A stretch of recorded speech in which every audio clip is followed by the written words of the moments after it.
예, 안녕하세요. 오태현 피부과 수원점 대표원장 심지현이라고 하고요. 오늘은 또 백반증에 대해서 이야기해 보려고 하는데, 특히 여름철이 되면 주변이 검해지면서 백반증이 더 하얘지다 보니까 많이들 찾아오세요. 그래서 피부가 하얘지면서 왔다고 하시는 백반증에 대해서 좀 알아보고자 이렇게 오늘 출연하게 되었습니다. 일단 백반증이란 건 피부가 하얘지는 병이죠. 그렇게 다들 알고 계실 거고, 그래서 많은 분들이 피부만 하얘지면 그때는 이제 백반증 아닌가? 라고 다들 염려하고 오시고, 기본적으로는 피부가 하얘지는 질환이다. 뭐 통증도 없고, 불편하다거나 가렵다거나 이런 건 아닌데, 피부가 하얘짐으로 인해서 이렇게 심리적으로 위축되고, 그거로 인해서 자신감도 많이 잃으시는 그런 질환이죠.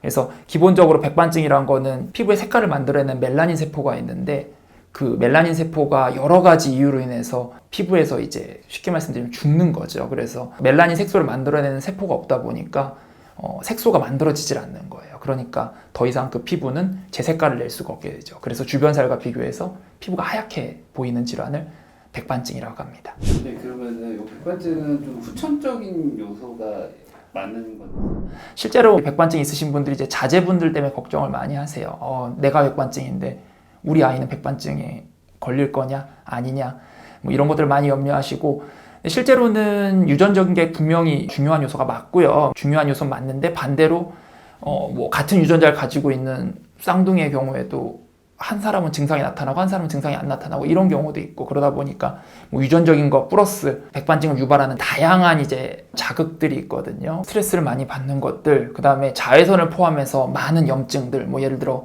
뭐 피부에 염증이 생겼다, 아니면 반복적으로 긁었다, 뭐 대표적으로 상처가 나는 것들. 그래서 많은 분들이 이제 백반증 있으신데 뭐 레이저 해도 되냐 뭐 이런 걸 물어보시는 경우가 많은데, 실제로 그런 뭐 레이저를 하든 넘어지든 상처가 났을 때 그 자리에 백반증이 유발되기도 하고, 그래서 백반증이 흔한 부위가 보통 보면 이렇게 마찰이 심한 부위예요. 뭐 보면은 이렇게 뭐 제가 진료를 보다 보면은 뭐 이렇게 벨트 라인들, 허리 이렇게 자꾸 쓸리는 부위들, 뭐 이렇게 뭐 직장인들 이제 와이셔츠나 이런 목 주변도 흔하고, 뭐 이렇게 뭐 팔꿈치라든지 튀어나온 돌출 부위.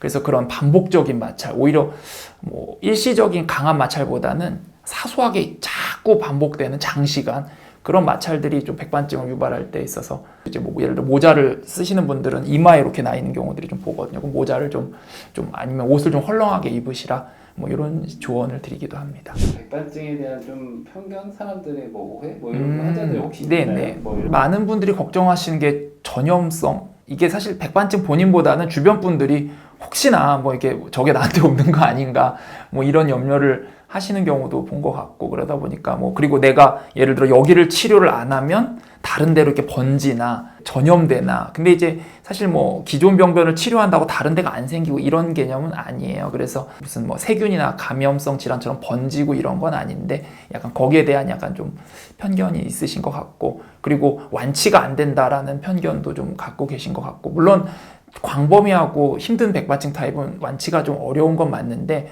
반대로 이렇게 넓지 않은 부위에 초기에 치료하시고 일상생활에 지장 없을 정도로 좋아지셔서 치료 중단하는 경우도 굉장히 많습니다. 대표적인 백반증의 치료 방법을 좀 설명해 주시죠. 백반증은 이제 여러 가지 이유로 피부의 멜라닌 세포가 죽는 게 원인이라고 말씀을 드렸는데, 보통 그게 사실 다른 이유가 아니라 나예요. 내 몸의 면역 세포들이 내 피부에 이 멜라닌 세포를 공격하는 거거든요. 그러다 보니까 그런 걸 이제 자가 면역 질환이라고 하고, 그게 뭐 털을 공격하면 원형 탈모라는 그런 질환이 되기도 하고, 뭐 다양한 그런 자가 면역 질환이 있는데, 기본적으로 이제 내 몸의 면역 세포가 나를 침범하는 세균, 바이러스, 뭐 외부의 물질들이랑 싸워야 되는데, 그게 하필 내 피부에 이제 멜라닌 세포를 공격하는 병이죠. 그러니까 그 내 면역 세포를 조금 진정시켜 줄 필요가 있기 때문에 대부분 이제 면역 억제를 하게 됩니다. 근데 면역 억제라는 게 다들 뭐 면역력이 떨어지는 걸 걱정하시잖아요. 그러다 보니까 이제 면역 억제를 국소적으로 하는 걸 목표로 하기 때문에 가장 흔하게 할 수 있는 치료는 이제 국소 면역 억제제를 쓰게 되는데, 이제 대표적인 게 스테로이드죠. 그래서 바르는 치료에 있어서는 스테로이드 연고라든지, 그 다음에 뭐 스테로이드 장기 도포했을 때 부작용이 있을 수 있기 때문에 이제 국소 면역 조절제라는 약물을 일단 많이 쓰게 됩니다. 근데 반대로 그 부분만 이제 연고를 도포하면 거기엔 효과가 있는데, 번지고 전신적으로 이렇게 넓어질 때는 전신적으로 면역 억제를 해야겠죠. 그럴 땐 이제 먹는 이제 경구 스테로이드를 쓰게 되죠. 이렇게 해서 좀 번지는 것들 면역적인 치료를 했는데 어쨌든 하얀 걸 돌려야 되잖아요.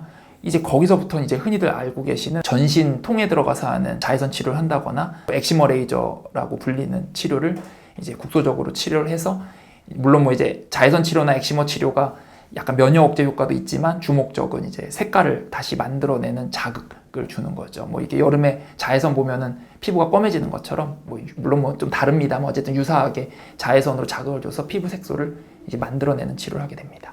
이제 여기서 이제 한 가지 더 남아 있다면 이제 수술을 하는 건데, 6개월, 1년, 2년 치료를 했는데도 반응이 없는 부위들이 있어요. 그 백반증 부위에 털에 남아 있는 멜라닌 세포들이 이제 퍼지면서 보통 이런 식으로 넘어져야 되는데, 어떤 부위는 이제 안 생기는 부위들이 있거든요. 그러면 이제 다른 부위에 있는 정상세포에서 피부 조직을 이식을 해주는 거죠. 그래서 뭐 물집을 만들어서 이식을 한다든지, 미세펀치를 이용해서 이렇게 씨를 심듯이 이식을 해주든지, 여러 가지 방식으로 이식을 해주는 수술 치료까지도 있습니다.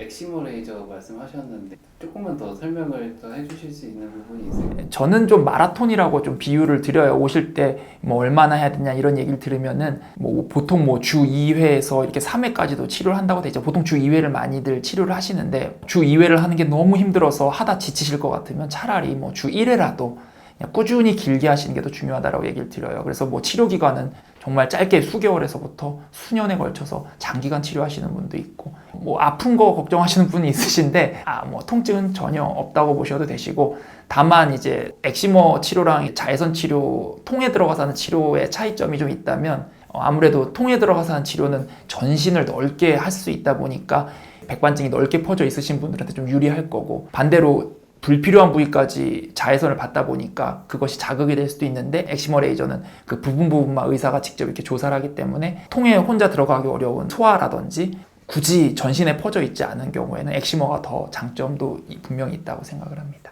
건강보험이나 실비보험이 적용되는지. 백반증이라는 거는 노출 부위랑 비노출 부위에 따라서 좀 달라져요. 그래서 백반증이라는 게 통증이 없는 부위다 보니까 사실 어떻게 보면 건강보험 적용 대상이 얼굴이라든지 뭐 팔, 다리 이렇게 노출 부위에 있을 경우엔 건강보험 적용을 받으실 수 있기 때문에, 그리고 뭐 실비보험에 있어서는 그래도 대부분의 경우에서 실비보험 적용까지 이제 받으실 수 있어서, 근데 이제 문제는 뭐 이것들을 길게 반복하다 보니까 뭐 비용 부담이 아주 없다라고 말씀드릴 수 있는 치료는 분명히 아닙니다만 적용은 받으실 수 있을 것 같습니다. 네.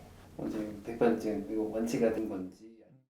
백반증이 이제 국소형이라고 해서 부분적으로 있는 경우에는 범위가 작고 피부 이식까지 동원을 하면은 대부분은 완치시킬 수 있지 않나. 그리고 또 부위에 따라 되게 다른데, 얼굴이라든지 뭐 이런 부위는 치료가 상대적으로 빠르고 쉬운데, 근데 이제 넓은 범위로 퍼져나간 백반증 같은 경우엔 그 모든 부위를 다 완치시키는 건 좀 어려운 부분이 있다고 생각을 해요. 예방할 수 있는 뭐 팁이라든지 치료 후에나 뭐 주의해야 될 점 이런 거 있으면 좀 간단하게 정리해 주시면 좋을 것 같아요. 뭐 백반증이 기본적으로는 자가 면역 질환이라고 말씀을 드렸기 때문에 오히려 면역력을 너무 이렇게 증강시킬 수 있는 음식들을 굳이 찾아 드실 필요는 없을 것 같고요.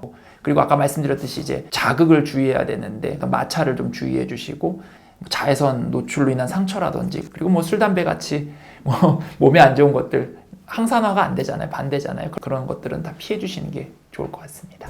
오늘은 백반증에 대해서 알아보았습니다. 백반증이 초기에 빨리 치료하면 많이 회복이 될 수 있는 질환이기에 좀 많은 분들이 이렇게 백반증에 관심이 있으시길 바라는 마음으로 좀 영상을 촬영했고요. 백반증 초기 증상이 있다면 주변에 피부과 전문의 병원으로 꼭 방문을 해주셔서 이렇게 좀 진료를 받아보시는 게 좋을 것 같습니다. 오늘 영상 내용이 도움이 되셨다면 구독과 좋아요, 알람 설정 부탁드리겠습니다. 감사합니다.